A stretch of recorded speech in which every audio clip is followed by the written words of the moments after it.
भौतिक जगत कैसा है? कष्टों से भरा हुआ है, अनेक प्रकार के कल्मश हैं, हृदय दूषित हैं, लोग अच्छे नहीं हैं। तो यहाँ पर रह करके शुद्ध रह पाना या फिर अच्छी चेतना को विकसित कर पाना बहुत मुश्किल है, लेकिन असंभव नहीं।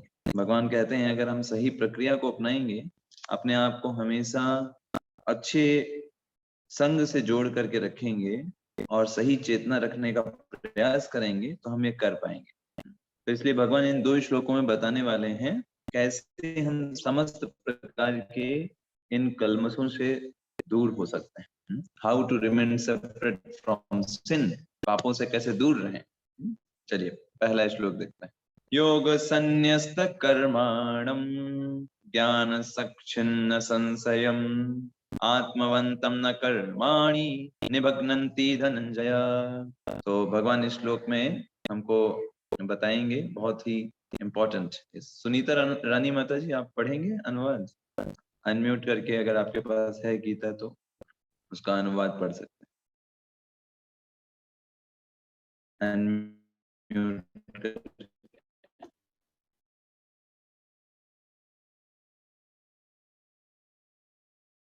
अभी आपका अनम्यूट नहीं हुआ। ओके, लगता है आपको कुछ समस्या आ रही है। इसको अनम्यूट करेंगे तो पढ़ सकते हैं, या फिर और कौन पढ़ सकते हैं? जो व्यक्ति अपने कर्म फलों का परित्याग करते हुए भक्ति करता है और जिसके संशय दिव्य ज्ञान द्वारा विनिष्ट हो चुके होते हैं, वही वास्तव में आत्मपरायण है। हे धनभ्य, वह कर्मों के बंधन से नहीं बंधता। करेक्ट, थैंक यू माता जी। तो यहाँ पर भगवान बहुत स्पष्ट तौर पर बता रहे हैं कि देखो, कर्म फलों का परित्याग है ना। देखिए, भगवान ने कभी भी नहीं बोला कर्मों को छोड़ने को। हमेशा भगवान क्या फोकस करते हैं? कर्म फल छोड़ने को। भगवान आपसे कभी भी एक्सपेक्ट नहीं करते कि आप अपने कर्मों को छोड़ दीजिए, अपने कार्यों को छोड़ दीजिए। भगवान कहते नहीं, आप कार्यों को करिए, जिस तरीके से आपको आपका शरीर मिला है, जो स्थिति मिली है, उन कार्यों को आप निर्वहन करिए, लेकिन उससे फल को पाने की इच्छा या फिर हमको जो मिला है उसको भोगने की इच्छा, वो गलत है। आप कहोगे प्रभु जी ये कैसे गलत है? जब हमने काम किया है तो उसका जो फल मिलेगा वो हम भोगेंगे, उसमें समस्या क्या है? समस्या ये है कि जब हम उसको भोगते हैं तब हम एक्चुअली में अधिकारी नहीं है भोगने के। हर एक चीज भगवान ने दिया है, इसलिए वो असली व्यक्ति है उस भोग के। लेकिन हम जब उसको भोगने का प्रयास करते हैं, हमारी स्थिति मिजरेबल हो जाती है। हम ही अपने आप को दुखों का आमंत्रित कर लेते हैं, सिर्फ वो भोगने की मेंटालिटी के कारण। तो जब कोई व्यक्ति अपने कर्म फलों का त्याग करता रहता है, कर्म करता है लेकिन कर्म फलों को ग्रहण नहीं करता, भगवान को अर्पित कर देता है, ऐसा व्यक्ति भगवान कहते हैं, और कर्म फलों का परित्याग करते हुए भक्ति कर रहा है, तो अपने आप ही उसके सारे संशय जो होते हैं, जितना भी कंफ्यूजन उसके माइंड में होता है, वो सब निकल जाता है, फिनिश्ड हो जाता है। तो ये बहुत इंपॉर्टेंट है हमारे। और वही व्यक्ति जो है आत्मपरायण बनता है और कर्म बंधनों में नहीं फंसेगा। अनेक प्रकार के कर्म बंधन आएंगे, बट ये व्यक्ति एकदम शुद्ध रहेगा, एकदम अपने आप को गलत कर्मों से बचा करके रख सकता है। तो जैसे आप देखिए, एक छोटा बच्चा होता है ना, वो कुछ भी खा लेता है। हाँ, वो कुछ भी देखेगा, किसी चीज को भी उठा लेगा, खा लेगा। तो ऐसा क्यों है? क्योंकि उसे पता नहीं है क्या सही है क्या गलत है। लेकिन अगर वही हमारे कर्म जब शुद्ध हो जाते हैं, हम एक अच्छे व्यक्ति बन जाते हैं, भगवत परायण बन जाते हैं, आत्म परायण बन जाते हैं, उस समय हम कुछ भी नहीं खाएंगे। उस समय हम बड़े बच्चे की तरह कार्य करेंगे, मेच्योरिटी के साथ काम करेंगे। उस समय मदर फादर को उतना देखने की जरूरत नहीं पड़ती। लेकिन जब छोटा बच्चा होता है, देखो कितना ध्यान उसका रखना पड़ता है। उसको कुछ भी मिलेगा, उसको वो अपने मुख में डाल लेता है। तो ऐसे ही जो इस संसार के लोग हैं, वो बस भोगना चाहते हैं संसार में। लेकिन अब आप सोचिए, आप मुझे बताओ, एक बच्चा है, वो कुछ भी खा ले रहा है, उसको मिल जा रहा है। ऐसे बच्चे को किस तरीके से सही गाइडेंस किया जा सकता है? क्योंकि वो गलत कुछ भी पा जा रहा है, उसको मुंह में रख लेगा, अपना नुकसान कर लेगा। ऐसे ही इस जगत के जीव भी हैं, वो भोगना चाहते हैं, और वो क्या कर रहे हैं, कुछ भी उनको लगता है कि मेरे एंजॉय के है, मुझे मजा आएगा, उसको करने में पीछे नहीं हटते। तो ऐसा क्या किया जाए कि वो जो छोटा बच्चा है वो सही चीजों को ग्रहण करे? क्या किया जा सकता है, बताइए। बताइए क्या क्या ऑप्शन है आपके पास?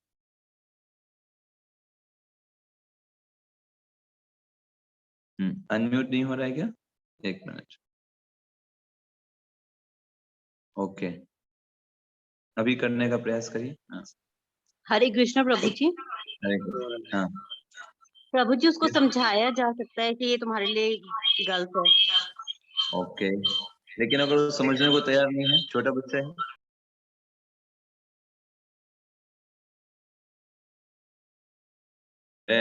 उसके ऊपर हमेशा सावधानी से हमेशा केयर रखना पड़ेगा, हमेशा। हाँ, हमेशा केयर रखना पड़ेगा। और बहुत अच्छा, अभी विवेक प्रभु जी ने शायद बताया कि क्या करेंगे, उसको एक खिलौना देंगे, है ना? और वो खिलौना ऐसा दें जो उसके लिए अच्छा हो, इसको नुकसान नहीं कर देने करने वाला हो। अगर ऐसा खिलौना उसको दे देंगे तो एंगेज हो जाएगा। अगर वो एंगेज हो गया तो फिर बुरी चीजों को क्यों लेगा, जब उसको अच्छी चीज मिल गई तो, है ना? तो बुरी चीजों को क्यों ग्रहण करेगा? या उसको कुछ अच्छा खाने को दे दे। भाई भूखा होगा इसीलिए कुछ भी मुंह में डाल ले रहा है, लेकिन जब उसको कुछ अच्छा मिल जाएगा, खाने का मिल जाएगा, भूख उसकी मिट जाएगी, तो फिर उतना आवश्यकता नहीं पड़ेगी।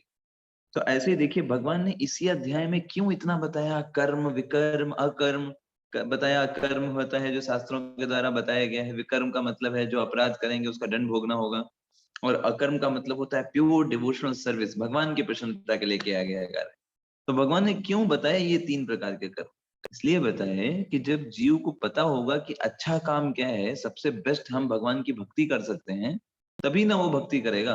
अदरवाइज एक सामान्य व्यक्ति जो इस संसार में है, वो तो भोग भोगना ही चाहता है, उसको तो पता ही नहीं है कि उस जीवन का उद्देश्य क्या है। इसलिए भगवान ने 3 प्रकार के कर्मों को इस अध्याय में पहले बताया, कर्म विकर्म और अकर्म। तो जब हम अच्छी चीज कोई बताएंगे तब उसको बुरी चीजों से रोका जा सकता है। हमें गांधी जी के 3 बंदर नहीं बन सकते कि बुरा मत देखो, बुरा मत सुनो, बुरा मत कहो। ठीक है, वो अच्छी बात है, बुरा मत बोलो, लेकिन अच्छा बोलो ना।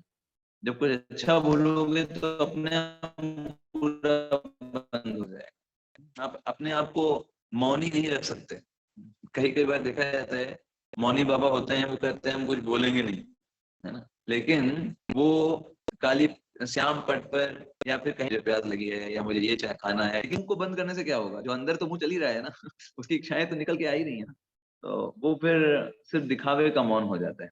इसलिए शास्त्र बताते हैं असली मौन क्या है, भगवान के ही बारे में बोलना, ये असली मौन कहलाता है।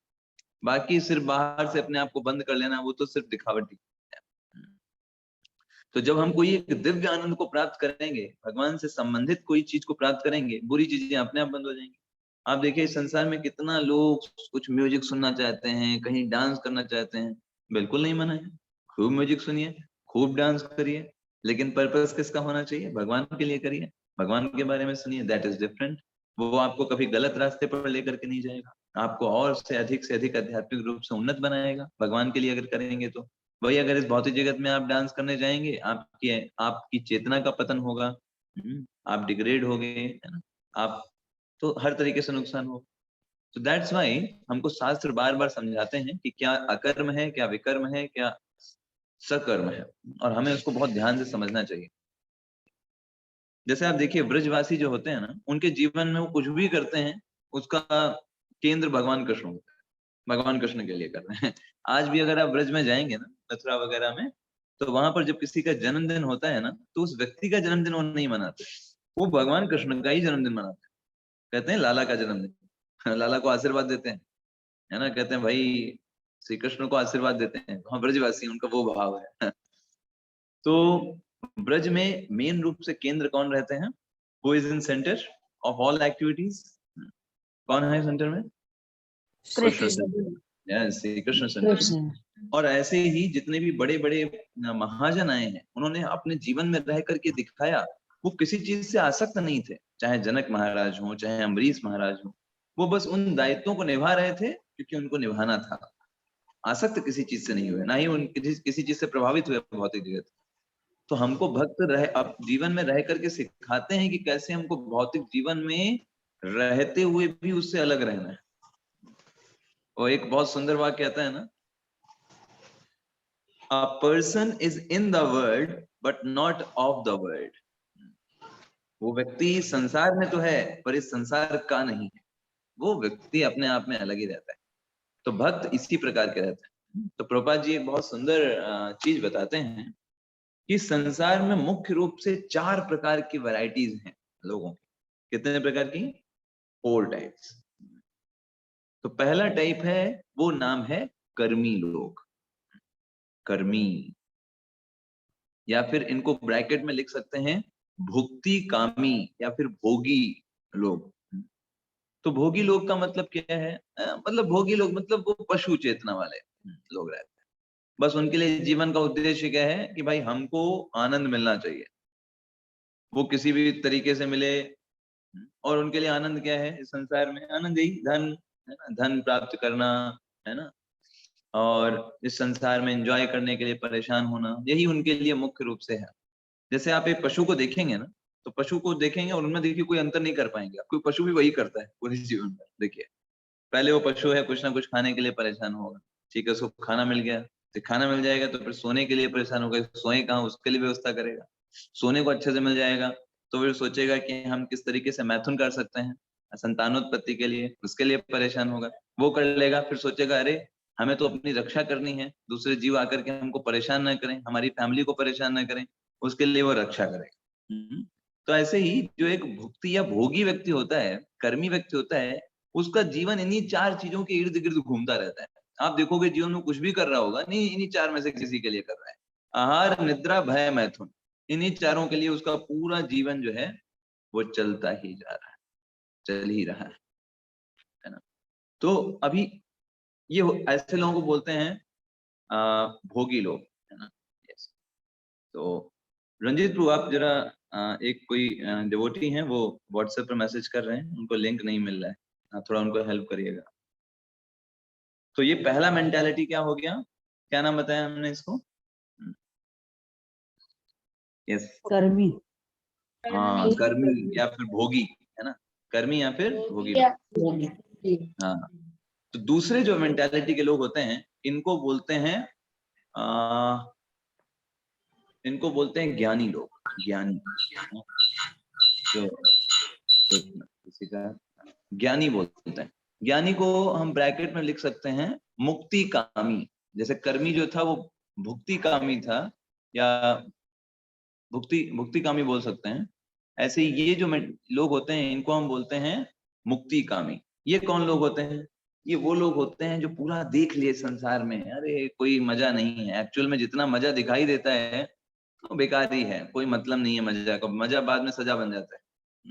इन लोगों को ये पता चल गया कि भोग अच्छा नहीं है, क्यों पहले आदमी भोग भोगता है, भोग से रोग होता है रोग से वो योग के पास जाता है ना, भोग रोग योग कहता है हमको योगा करना है ना, और फिर योगा करके जब स्वस्थ हो जाता है फिर कहता है फिर भोग करना है, फिर रोग होता है, फिर योगा करता है, ये सर्किल चलता रहता है। तो ज्ञानी वो लोग होते हैं जो लोग ये समझ जाते हैं कि भोग अच्छा नहीं है, ये तो एक हमको चक्र में बांधता है, तो अब हम भोग को भोग करके हम अब भगवान बनने की इच्छा उनके अंदर होती है, स्वयं भगवान बनना चाहते हैं। बिल्कुल सही। कर्मी जो होते हैं भुक्ति कामी होते हैं, और ज्ञानी जो होते हैं मुक्ति कामी होते हैं, मुक्त होना चाहते हैं, इस संसार के जन्म चक्र से मुक्त होने की इच्छा रख करके स्वयं भगवान में विलीन होना चाहते हैं, कहते हैं हम ब्रह्म में विलीन हो जाएंगे। एक्चुअली ऐसा कुछ होता नहीं है, कभी भी कोई व्यक्ति विलीन नहीं हो सकता। तो ये लोग ऐसा क्यों बोलते हैं? जैसे देखिए, मान लीजिए कोई एक तोता है हरे कलर का, ठीक है, और हरे कलर का तोता अगर हरे पेड़ पर बैठ गया तो क्या वो उसमें उसके अंदर विलीन हो गया क्या? नहीं, ठीक है। या फिर दूसरी चीज, आप मान लीजिए एरोप्लेन को देखते हैं, एरोप्लेन जो होता है वो बहुत बड़ा होता है, हवा में उड़ता है, तो हमारी आंखों से दिखाई देता है कि लगता है वो आकाश में गायब हो गया। आकाश में गायब नहीं हुआ, थोड़ी देर बाद फिर उतरेगा, क्योंकि वहां पर रुकने की कोई जगह ही नहीं।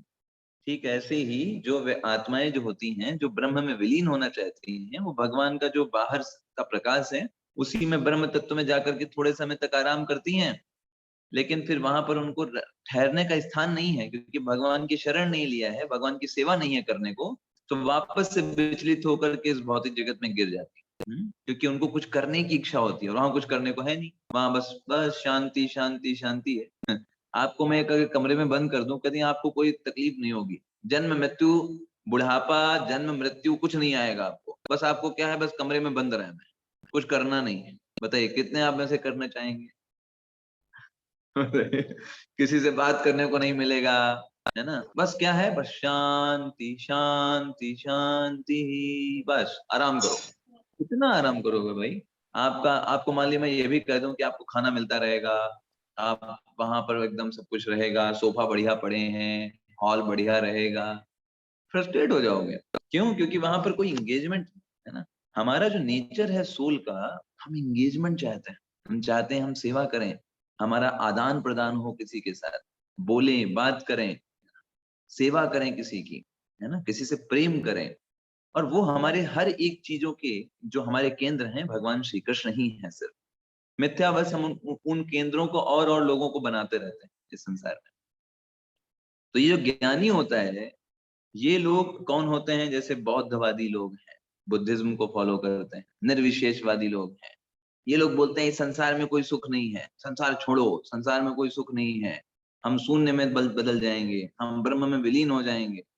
ये वो लोग होते हैं जो संसार के प्रति नकारात्मक दृष्टिकोण रखते हैं। इनसे मिलेंगे तो हाँ, ये इतना ज्यादा आपके अंदर वैराग्य भर देंगे, संसार सब मोह माया है, कहीं कुछ नहीं रखा है, ऐसे ऐसे कर करके ये स्वयं भी जंगल में चले जाते हैं। और इनके पास जो मिलेगा, जो उनसे बात करेगा, उसके अंदर भी ऐसा वैराग्य भर देंगे, तो सोचेगा कि अरे हम तो बुरा फंसे हुए हैं संसार में। ठीक है, लेकिन ये सही सोच नहीं है, ये सही सोच नहीं है। ये होते हैं ज्ञानी लोग। देखिए, ये भले ही ऊपर से बहुत बोले कि संसार मोह माया है, ये ऐसा है वैसा है, लेकिन हृदय में इच्छा नहीं गई है संसार को भोगने की।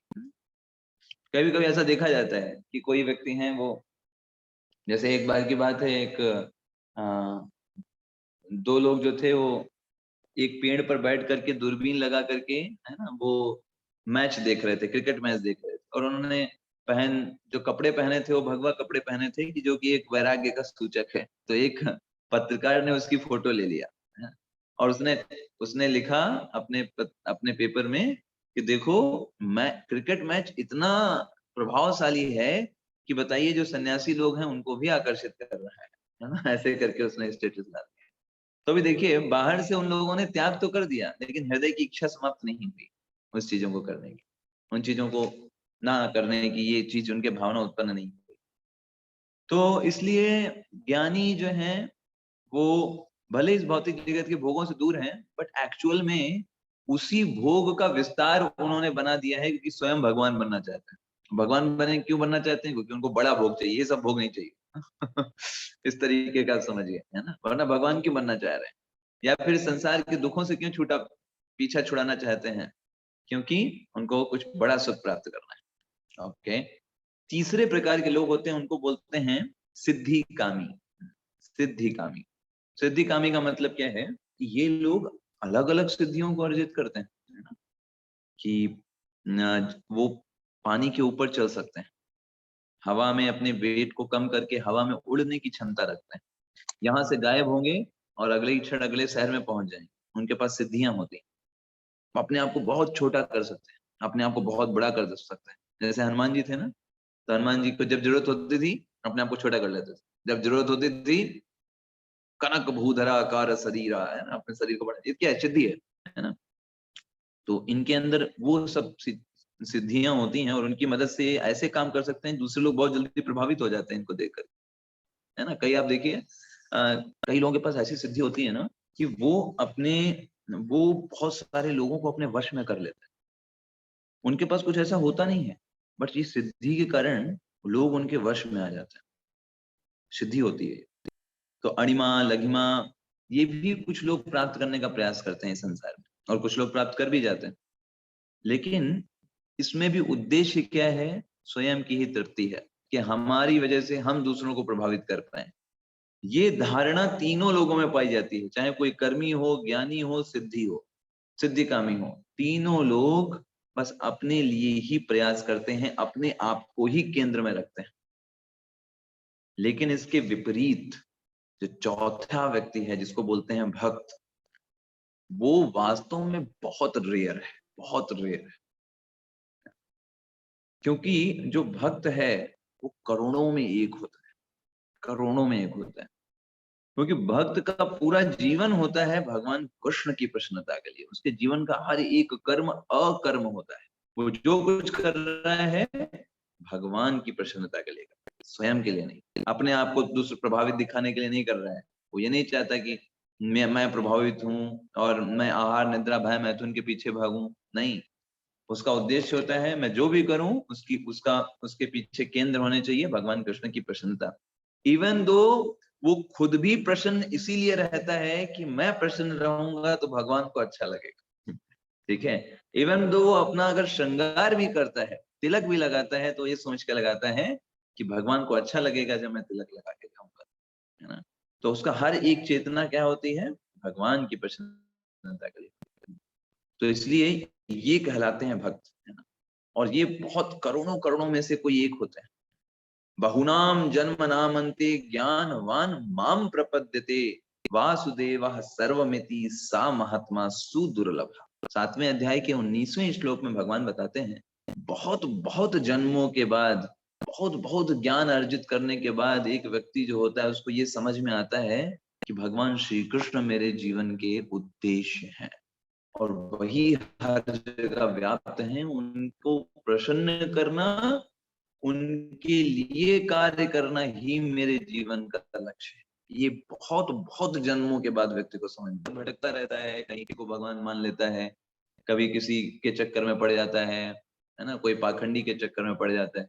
लेकिन बहुत बहुत जन्मों के बाद उसको एक सही डायरेक्शन प्राप्त होता है और सही डायरेक्शन के माध्यम से वो अपनी सही चेतना को भगवान की सेवा में लगा पाता है। वो बहुत रेयर व्यक्ति, बहुत रेयर है ना। हम इस्कॉन में रहते हैं तो हमको उतना लगता नहीं है, लेकिन आप देखिए बाहर की दुनिया में देखिए और भक्तों में देखिए कितना अंतर होता है, कितना डिफरेंस होता है उनकी चेतना में। और बाहर के लोग कैसा जीवन जी रहे हैं, है ना, एकदम कुत्ते बिल्लियों की तरह जी रहे हैं संसार में। लेकिन जो भक्त होते हैं उनको वास्तव में वो युक्त वैरागी होते हैं, उनको किसी चीज से घृणा नहीं होती।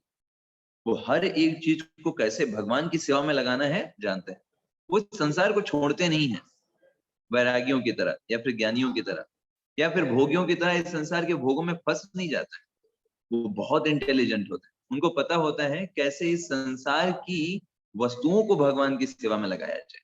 जैसे फॉर एग्जाम्पल हमारे पास मोबाइल है, लेकिन हम मोबाइल में कोई बॉलीवुड या हॉलीवुड के सॉन्ग नहीं सुनते हैं। हमारे पास मोबाइल है, कंप्यूटर है, बस उसमें कोई हम गेम्स नहीं खेलते हैं, हमारे पास इतना टाइम नहीं है गेम्स खेलने का या फिर इन सब चीजों को देखने का, सुनने का।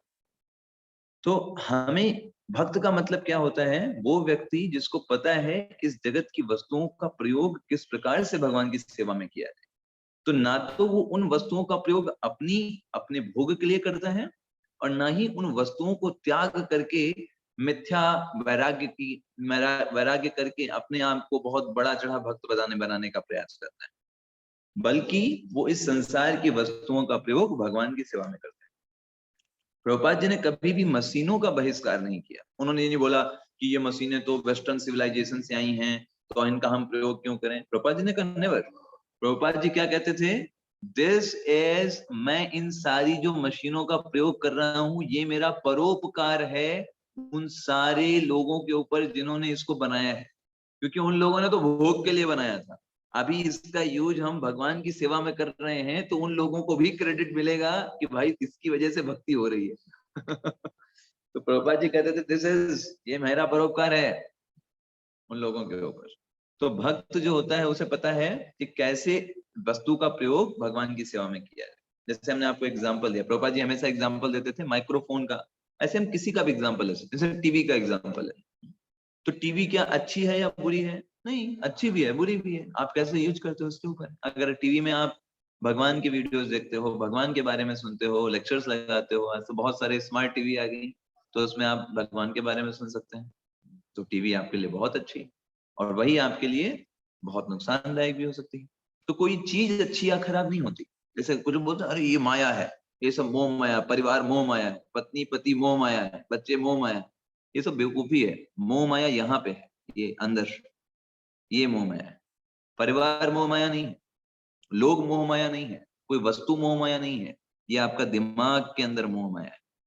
क्या दिमाग के अंदर मोह माया है कि मैं, मेरे लिए ये सब लोग हैं, पत्नी मेरी है, बच्चे मेरे हैं, घर मेरा है, ये जो मेंटेलिटी है ना, ये मोह माया है। वो चीज मोह माया छोड़ो ना, घर तो हमेशा से है, आपके आने से पहले से भी था, आपके जाने के बाद भी रहेगा, वो तो वैसा का वैसा है। आपने जो मेंटेलिटी बना करके रखी है, यही संसार है। संसार लोग बोलते हैं ना कि संसार संसार संसार संसार सब हमारे मन के अंदर बसा हुआ है। गोपियों के क्या पति नहीं थे क्या? गोपियों के पास परिवार नहीं थे क्या? प्रहलाद महाराज का कोई परिवार नहीं था क्या? ध्रुव महाराज का कोई परिवार नहीं था क्या? लेकिन हमारी तरह उन्होंने संसार बना करके नहीं रखा था। उनके उनके लिए उनका संसार भगवान कृष्ण थे और बाकी सब उनकी रिस्पॉन्सिबिलिटी थी। आजकल व्यक्ति बूढ़ा हो जाता है, लेकिन उसके बाद इतनी सी दिमाग समझ में बात नहीं आती कि कैसे वो स्वामी नहीं है। बूढ़ा होने के बावजूद भी वो छोटी छोटी बातों पर झगड़ा करता रहता है, अपने आप को स्वामी बता करके लड़ने के लिए तैयार रहता है। उसको समझ में नहीं आता कैसे समय के द्वारा उसको धक्के मार करके निकाला जा रहा है। उसके बाद छोटी सी बात समझ में नहीं आती। और आजकल देखिए, चाहे कोई नेता हो या कोई व्यक्ति हो, जब तक उसको लात मार करके नहीं निकाला जाएगा, उसको समझ में नहीं आता है कि अभी उसका समय पूरा हो गया। माया कितने इंडिकेशन देगी, भगवान कितनी बार समझाने का प्रयास करेंगे कि कैसे हमारे लिए भक्ति ही सर्वोत्कृष्ट है। और भक्ति में आपको कुछ अलग नहीं करना है, आप जहां हो जैसे हो उन सब चीजों को भगवान की सेवा में लगाना है। उद्देश्य रखिए भगवान की प्रसन्नता, बस हो गई भक्ति, है ना। हमें कुछ भी छोड़ने की जरूरत नहीं है, जस्ट ऐड कृष्णा। तो इसलिए जो भक्ति में प्रक्रिया है, ये कोई नकारात्मक प्रक्रिया नहीं है, सकारात्मक प्रक्रिया है। यहाँ पर हम ज्यादा बात नहीं करते, ये मत करो वो मत करो, हम ये नहीं कहते। हम कहते हैं क्या करो, भक्ति करो, भगवान का नाम जप करो, भगवत गीता पढ़ो। ज्यादा बार हम आपसे ये नहीं बोलेंगे कि ये नहीं करना है वो नहीं करना है, इससे ज्यादा हम इस बात पर फोकस करते हैं कि आपको क्या करना है। क्योंकि हमको ये बात बहुत अच्छे से पता है, जब तक क्या करना है आप नहीं अच्छा करोगे, ना करने का कोई मतलब नहीं। ना कोई व्यक्ति बोले कि हम मूवी नहीं देखते हैं, मूवी नहीं देख रहे हैं हम 1-2 महीने से, ये बड़ी बात नहीं है, वो तो कोई भी कर सकता है। अगर कोई मेटलिस्टिक व्यक्ति को भी देखें, उसको बहुत काम दे दिया जाए तो वो भी नहीं देखेगा 1-2 महीने, कौन सी बड़ी बात होगी। मेन चीज है कि जो आप नहीं देख रहे हो मूवी, तो उसकी जगह पे क्या कर रहे हो। क्या आपने कुछ सकारात्मक चीजों को ऐड किए? क्या आप भगवान के संबंधित किसी वस्तु को सुन रहे हैं, वो चीज देख रहे हैं? क्योंकि अगर वो आप देख रहे हैं तब इसका मतलब हायर टेस्ट ले रहे हैं और फिर आप पीछे नहीं मुड़ने वाले। लेकिन अगर आप वो नहीं कर रहे हो, आपने बस वैराग्य वैराग्य छोड़ छोड़ छोड़ छोड़ किया है, तो थोड़ी देर के बाद फिर से पकड़ेंगे और आप ज्यादा तेजी से पकड़ेंगे। ये चीज समझिएगा। तो इसलिए हमारा उद्देश्य क्या है, भगवत संबंधी चीजों को अपने जीवन में ऐड करना। ये भक्त होते हैं, और ये भक्त बहुत रेयर होते हैं जो ये सोचें कि आप मुझे भगवान की शरण लेनी, बहुत हो गया, बहुत हमको इस संसार के द्वारा नचाया गया, लेकिन अब नहीं नचने दूंगा, अब भगवान में मन को लगाऊंगा। तो जैसे एक कोई टीचर होते हैं ना, वो बच्चे को बोलते हैं चलो बाहर निकल जाओ, तुम बहुत बोल रहे हो, बहुत शैतानी कर रहे हो।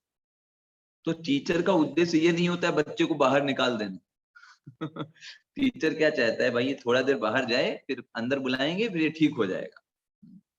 तो ऐसे ही हम सारे लोगों को आध्यात्मिक जगत से निकाला है भगवान ने। भगवान का ये उद्देश्य नहीं कि हम भौतिक जगत में सड़ते रहें। भगवान चाहते हैं कि हम यहाँ पर सीखें और समझें कि कैसे प्रत्येक चीज के स्वामी भगवान श्री कृष्ण है और कैसे हर एक भोग उनके लिए ही है। हम अगर भोगने का प्रयास करेंगे, सिवाय कष्टों के और समस्या के कुछ नहीं मिलने वाला, नहीं मिलने वाला कुछ। That is the thing. जब ये चेतना हम समझ जाएंगे, तब हम भगवत धाम जाने के अधिकारी हो गए। तब हम भगवान की सेवा के अधिकारी हो गए। जब तक हम खुद ही सेवा प्राप्त करना चाहते हैं, हम भगवान के धाम में प्रवेश नहीं कर सकते। आप देखिए ध्रुव महाराज का एग्जाम्पल लीजिए। ध्रुव महाराज कोई कर्मी नहीं थे, कोई ज्ञानी नहीं थे, भगवान की भक्ति किया और उन्होंने सब कुछ प्राप्त किया, जो कुछ प्राप्त करना चाहते थे सब कुछ मिला उनको, और साथ साथ में भगवान का प्रेम भी प्राप्त किया, है ना। और जब सब कुछ भगवान का दर्शन हो गया तो क्या बोल रहे हैं, कांचन विरिंचम अपि दिव्य रत्नम स्वामी कतार्थो वरम न याचे। भगवान मुझे आप कुछ नहीं चाहिए इस संसार का, मैं तो कांच मांगने आया था, मुझे तो हीरा मिल गया, मुझे कुछ चाहिए नहीं, आवश्यकता नहीं। अगर वास्तव में देखिए, अगर भगवान का हमको प्रेम प्राप्त हो जाए ना, सब चीज तुच्छ है उसके सामने। क्या लोग इस जगत में मांगते हैं, है ना, यही मांगते हैं, धन, पत्नी, पति, परिवार, बच्चे, ये सब एकदम तुच्छ चीजें हैं, कुछ है नहीं वास्तव में भगवान के प्रेम के समक्ष। भगवान का प्रेम इतना उच्च स्तर का है लेकिन ये हमारा दुर्भाग्य है कि हम उसको समझते नहीं, हम उसको जानते नहीं है। तो इसलिए हमें प्रयास करना है धीरे धीरे सिंसियरली, जब हम चैंटिंग करेंगे अच्छे से, भक्तों का संग अच्छे से लेंगे, अपना जीवन मानेंगे इनको, तब होगा। अभी हम भक्ति तो कर रहे हैं लेकिन सब ऊपर ही ऊपर तौर से, एक फॉर्मेलिटी तौर पे कर लेते हैं, हाँ ये करना है तो कर लेंगे। लेकिन जब हमारे लिए वो जीवन बन जाता है, यही तो जीवन है हमारा, अगर ये नहीं करेंगे तो फिर क्या करेंगे? जब इस तरीके से हमारा जीवन हो जाता है तब हम हृदय से करते हैं, और जब कोई चीज हृदय से की जाती है ना, तब वो हृदय में उतरती भी, और तब हमारे हृदय की सफाई होती। तो हमारी चेतना हमको अच्छा रखना है हमेशा।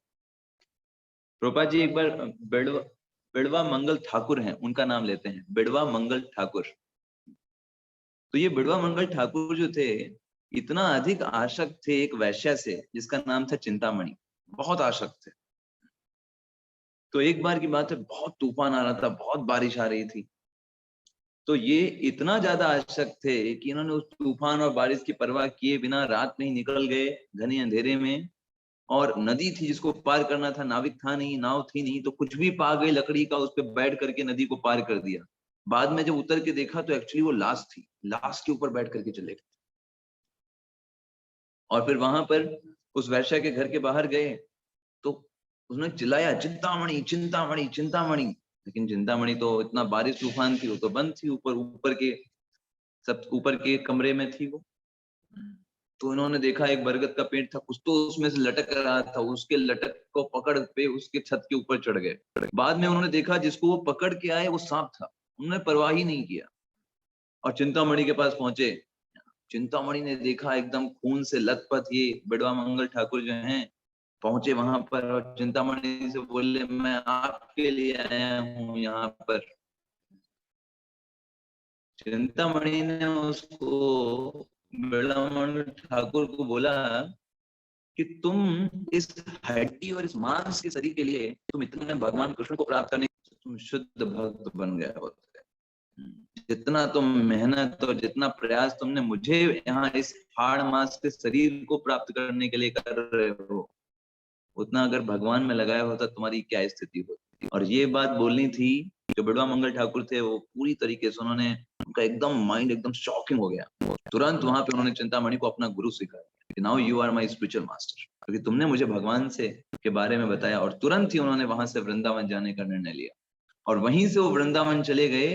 इतने प्योर डिवोटी बने कि स्वयं श्री चैतन्य महाप्रभु अपने ग्रंथ कृष्ण कर्णामृत में उनके गायनों का बखान करते हैं कि उन्होंने इतना सुंदर भगवान के लिए गायन किया, स्वयं भगवान आकर के बैठ करके सुनते थे उनके गायनों, क्योंकि एकदम हृदय से वो गाते थे भगवान की सेवा के लिए। सो ये जब हमें कुछ एक पॉजिटिव चीज मिलती है, हायर टेस्ट मिलता है, तभी हम नीचे की चीजों को छोड़ सकते हैं।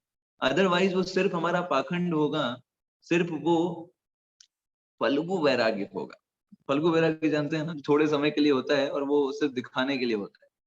एक मरकट वैराग्य होता है। मरकट वैराग्य का मतलब कैसा होता है, जैसे कभी कभी लोग जाते हैं ना किसी के शमशान वगैरह जाते हैं, तो देखिए उस समय कैसी बातें करेंगे, हाँ देखिए संसार तो सब मोह माया है, देखिए कुछ भी करो कोई मतलब तो है नहीं, पूरा जीवन भर करो कुछ मतलब तो होता नहीं है, देखिए ये व्यक्ति कैसे थे चले गए, हम भी इस संसार में हम बड़ा निराशक्त होकर के रहेंगे।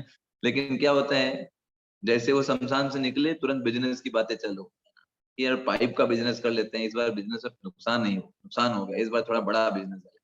तो ये क्या है, मरकट वैराग्य, वो थोड़ा समय तक के लिए हुआ गया, ये वैराग्य की बहुत बेकार माना जाता है। ऐसे ही बंदर भी वैरागी होता है, बंदर को देख करके लगता है इससे बड़ा वैरागी तो कोई है ही नहीं, कपड़े नहीं पहनता है, जंगल में रहता है, कितना बड़ा वैरागी है। लेकिन ऐसा होता नहीं है, बंदर से ज्यादा भोगी कोई होता नहीं है जानवर, है ना। बंदर, कबूतर ये ऐसे जानवर माने जाते हैं, जैसे जानवर पक्षी माने जाते हैं जब सबसे ज्यादा भोग करते हैं। तो मरकट वैरागी मतलब वही, ऊपर से कुछ और लेकिन अंदर से वो वास्तविक रूप से नहीं होता है। तो इसलिए जब एक व्यक्ति इस निष्कर्ष पर पहुंचता है कि इस जगत में जितने भी भोग हैं वो वास्तव में एक च्युइंगम की तरह है। च्युइंगम कैसा होता है, एक बार चबा लिया फिर उसमें कुछ मिलने वाला है नहीं, वही च्युइंगम बार बार वो लोग चबाते रहते हैं। प्रहलाद महाराज बोलते हैं कि जो पुनः पुनः चर्वित चरवणा नाम, इस जगत के जितने भोग हैं सब ऐसे ही। अब देखिए कितने सारे योनियों में हम लोगों ने कौन कौन से शरीर लिए होंगे, ठीक है, और हर शरीर में यही सब किया होगा, आहार, निद्रा, भय और मैथुन। इसके अलावा और कुछ किया हो तो बताइए। यही 4 चीजें किया होगा। क्या आप इसमें कभी संतुष्ट हो पाए? नहीं, और कभी भी संतुष्ट नहीं हो पाएंगे। ये भोग इस तरीके के होते हैं, जितना आप करोगे आप उतना और बनते चले जाओगे। जैसे कोई आग जल रही हो और कोई सोचे कि हमारे पास पेट्रोल 1 लीटर भरा है, थोड़ा पेट्रोल डाल दें आग बुझ जाएगी, है ना? तो ऐसा होने वाला नहीं है, वो बढ़ेगी आग। भगवान जी भगवत गीता में यही 3रे अध्याय के लास्ट में बताते हैं, है ना? तो जब कोई व्यक्ति ये समझ जाता है, यार ये जगत के जितने भोग हैं हमें पागल बना रहे हैं एक्चुअली, हमको ये बोलते हैं, ये बताते हैं, सांत्वना देते हैं कि भोग करने के बाद हम शांति प्राप्त कर लेंगे, ऐसा होता नहीं है। हम और ज्यादा फ्रस्ट्रेट हो जाते हैं, और ज्यादा अगली बार हमारी कामनाएं बढ़ जाती हैं, एक्सपेक्टेशन बढ़ जाती है। जैसे सिंपल सा एक एग्जांपल लीजिए, कोई व्यक्ति सोचता है कि यार हमको 20,000 रुपए की नौकरी मिल जाए महीने की, सब कुछ बढ़िया रहेगा। जब 20,000 की मिल जाती है तब वो 30 के बारे में सोचता है, 30 मिल जाती है 40 के बारे में सोचेगा, ठीक है, और दूसरे लोगों से ईर्ष्या करेगा। आप सोचिए, पहले जो व्यक्ति 20 में सोच रहा था कि हम संतुष्ट हो जाएंगे, अभी उसको 40 में भी सुकून नहीं। तो ये क्या बता रहा है? यही बता रहा है, जितना आपके पास आता जाएगा आप फ्रस्ट्रेट होते जाओगे, आप हमेशा कभी भी संतुष्ट होने वाले नहीं हो। काम, क्रोध, लोभ आपको चैन की नींद नहीं लेने देंगे। इसलिए भगवान ने भगवत गीता में आगे बोलेंगे, हम देखेंगे, कामः, क्रोधा तथा लोभो, है ना? भगवान कहते हैं इन तीनों ये जो है नरक के रास्ते। किसी वक्त तो नरक में जाना है, ये 3 चीज फॉलो करो बिंदास, क्योंकि ये तीनों चीजें आपको भगवान की तरफ मुड़ने ही नहीं देंगी। और जो भगवान की तरफ मुड़ेंगे नहीं तो जा कहाँ रहे हैं? तो नरक ही जा रहे हैं ना। सिंपल सा रास्ता है। तो इसलिए रास्ता वही है, एक रास्ता है जो भगवान की तरफ लेकर जाएगा, जो शास्त्रों के आधार पर हम चलेंगे, आचार्यों के आधार पर अपने जीवन यापन करेंगे, वो भगवान की तरफ लेके जाएगा। और उसी रास्ते पे लोग वापस भी आ रहे हैं, काम, क्रोध, लोभ के मारे, है ना?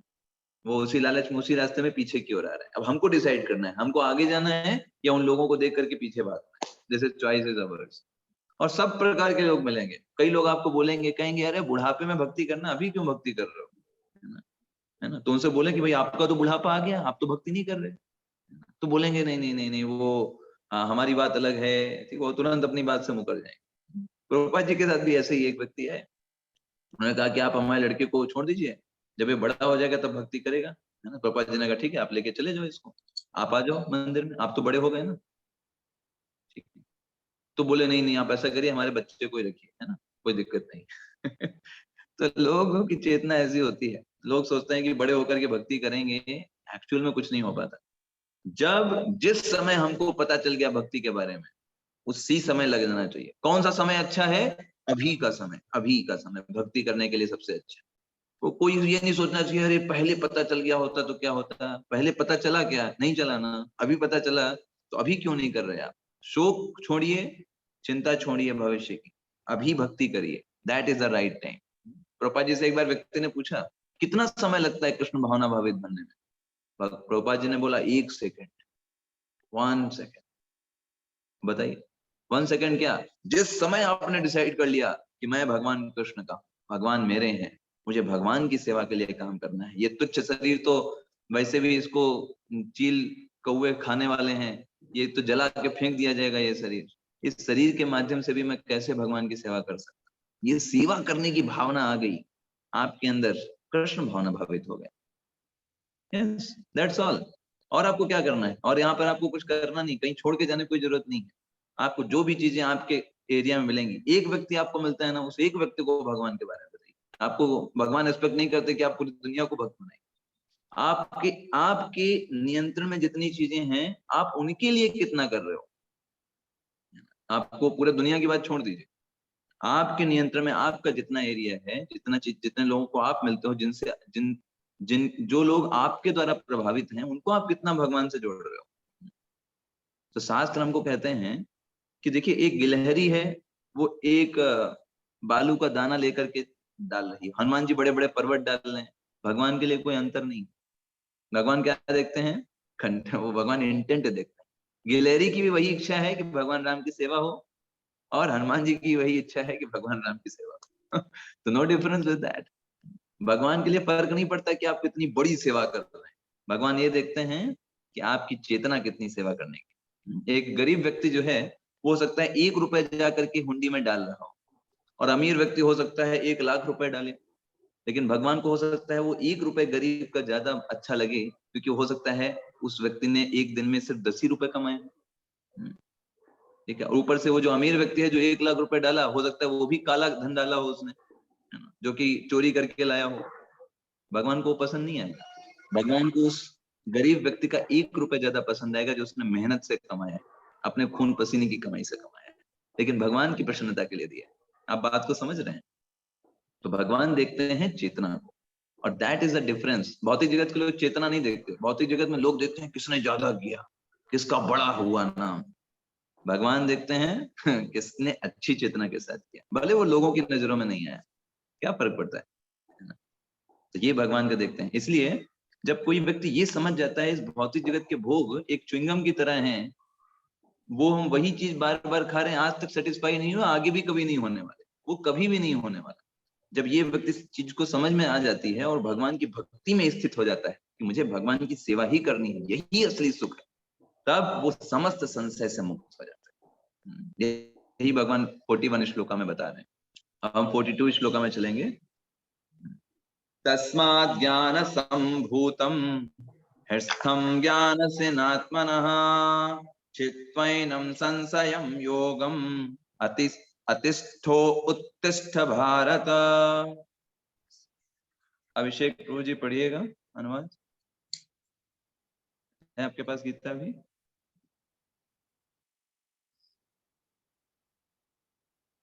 ओके,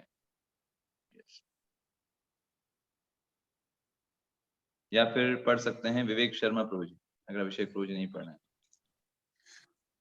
अतएव तुम्हारे हृदय में अज्ञान के कारण जो संशय उठे, आवाज कम करो ना, उन्हें ज्ञान रूपी शस्त्र से काट डालो।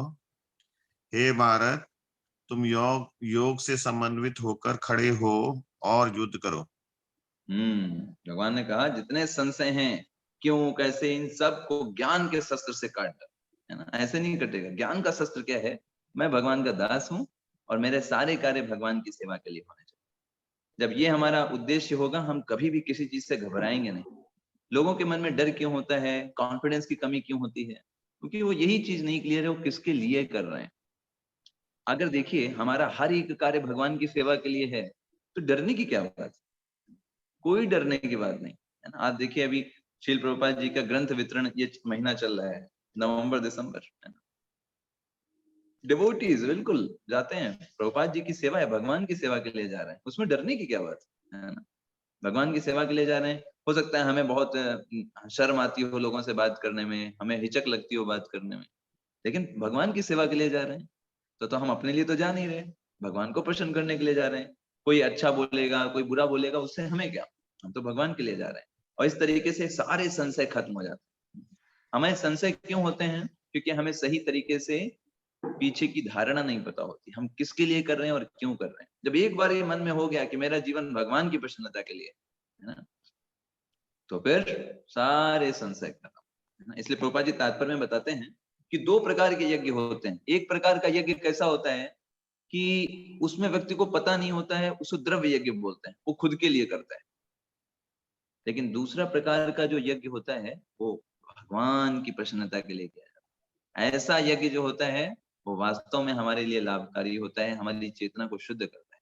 इस जगत में हर एक कार्य यज्ञ है। जैसे हमने आपको बताया ना, जितने भी संस्कार भी होते हैं सब यज्ञ ही है। इसलिए आप देखेंगे बोला जाता है विवाह यज्ञ, क्यों बोला जाता है? वो भी एक यज्ञ है, सैक्रिफाइस है। सैक्रिफाइस का मतलब क्या है कि उसमें भी हम भगवान को सेंटर में रखते हैं, इसीलिए वो यज्ञ है ना? यस। तो हर एक कार्य जो है वो भगवान की भक्ति हो सकता है अगर हम इस भावना के साथ करें कि ये कार्य मैं भगवान की प्रसन्नता के लिए कर रहा हूं, अपने लिए नहीं।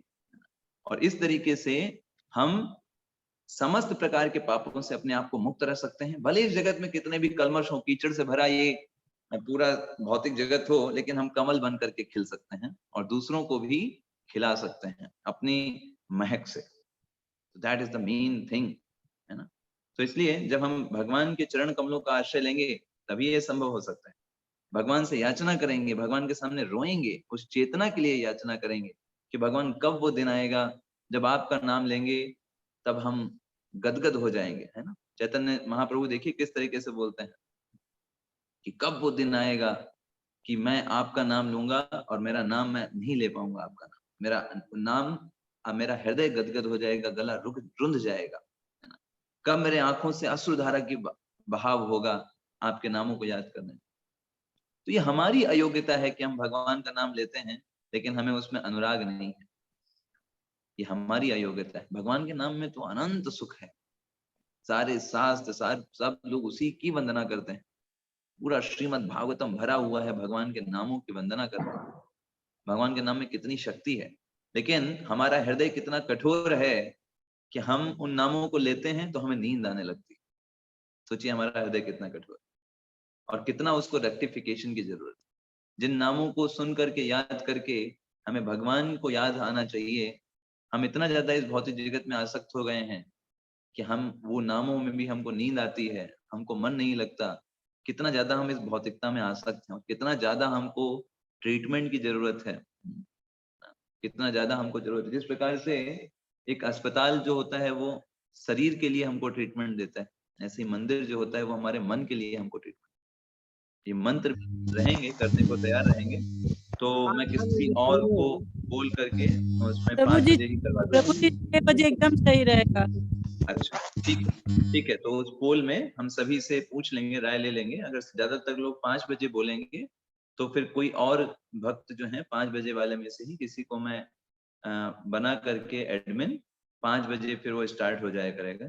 मैं 6 बजे के बाद ही ज्वाइन कर पाऊंगा क्योंकि हमारा 4:30 से मंगला आरती होता है, तो 4:30 से 5:15 तक मंगला आरती होता है और फिर 5:15 से 6 बजे तक क्लास रहती है।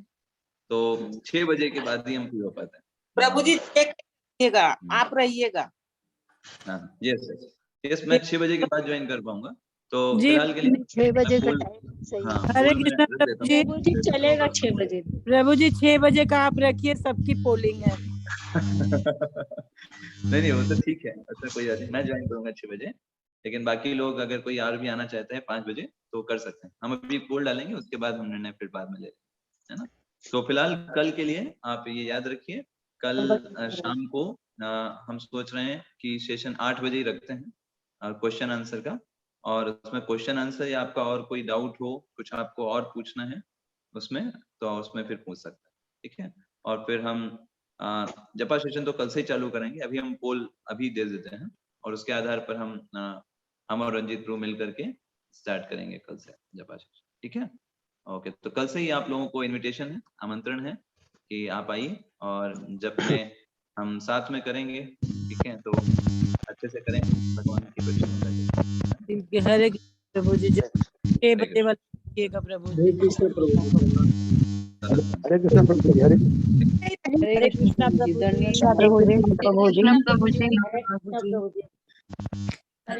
प्रभु जी। हरे कृष्णा प्रभु जी।